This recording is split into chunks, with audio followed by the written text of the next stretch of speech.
Hey everyone, welcome back to my channel, and today in this video I will be talking about the power of intention by Dr. Wayne Dyer. So next let's talk about the definition of intention. So the dictionary's version of intention says that it is a thing intended or an aim or plan. But in the Dr. Wayne Dyer talks about a spiritual definition of intention, which is it's not something you do, but a force that exists in the universe as an invisible field of energy. So basically, your intentions um, or your intentions or your actions or your thinking, they are guided by this higher power or invisible force. And so next he talks about accessing the power of intention, which by doing that you relieve the work and the striving and the efforting.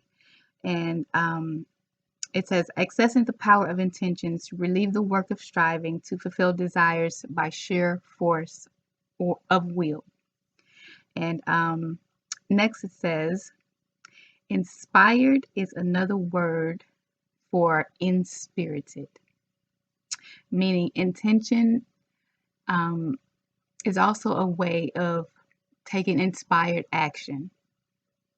And then next it talks about intention is a field of energy that flows invisibly beyond the reach of our normal everyday habitual patterns. And then omnipresent intention is present in the physical and non-physical. So the next thing he talks about is your intention is infinite potential activating your physical and non-physical appearance here on earth. And he gives a definition of what non-physical is. And non-physical is not only the spiritual aspect of you, but also includes your emotions. And then your active intention is rejoining your source and becoming a modern day sorcerer. So when you activate your intention, you begin to feel purpose in your life and you will be guided by your higher self.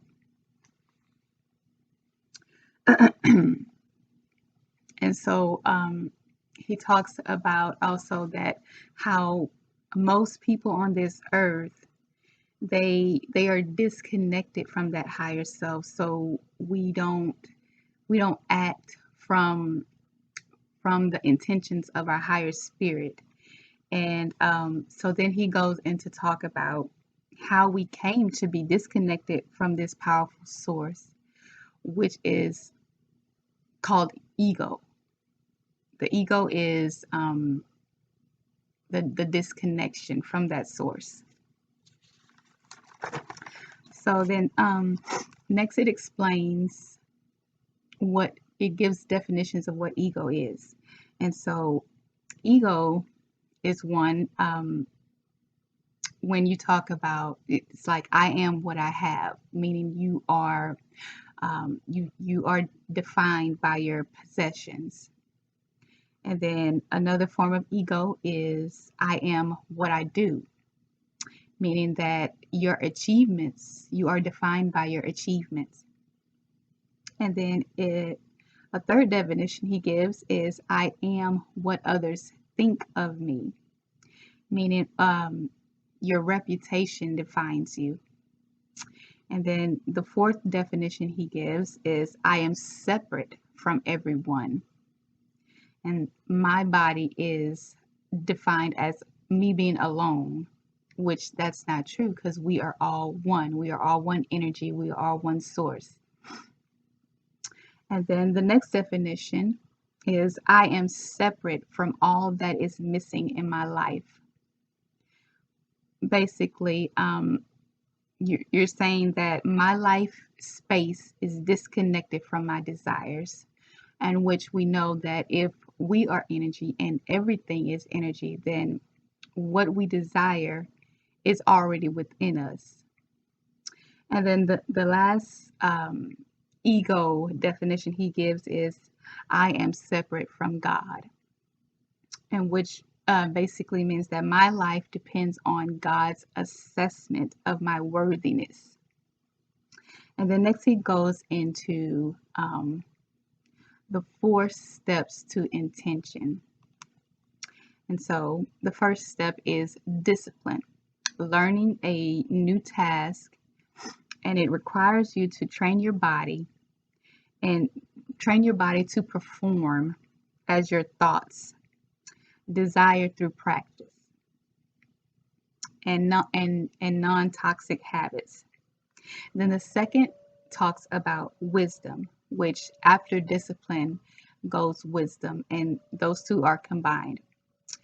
It says combined with discipline fosters your ability to focus and be patient as you harmonize your thoughts, intellect, and feelings with the work of your body. So after you get your practice, then you start to focus your thoughts and get your thoughts in alignment with your desires, and get your actions aligned with your thoughts and your desires. And then third, he talks about love, loving what you do and doing what you love. And then the last part of intention, step of intention, is surrender. You surrender your body and your mind, and know that your body and your mind aren't running the show.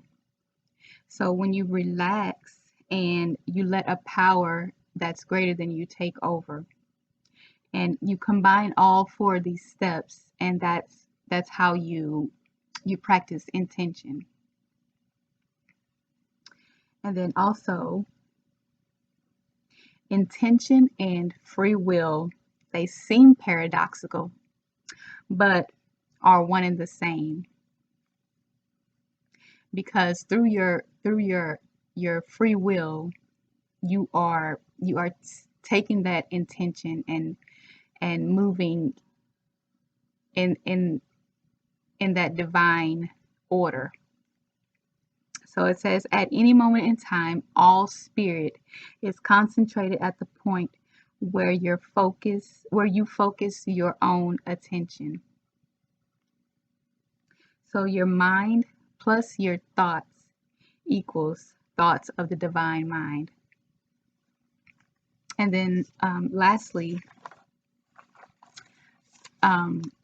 he talks about combining your free will with intentions, and that is connecting with the higher power within you.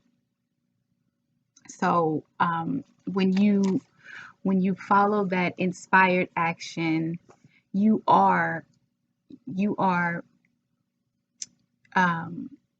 moving with intention, but through your intentions, you are moving as that higher power, and that higher power, you're letting that higher power work through you. So that is all for this part. I will be coming back with more parts to this book. This is just the first chapter of The Power of Intentions by Dr. Wayne Dyer. So thank you all for watching, and I'll see you next time.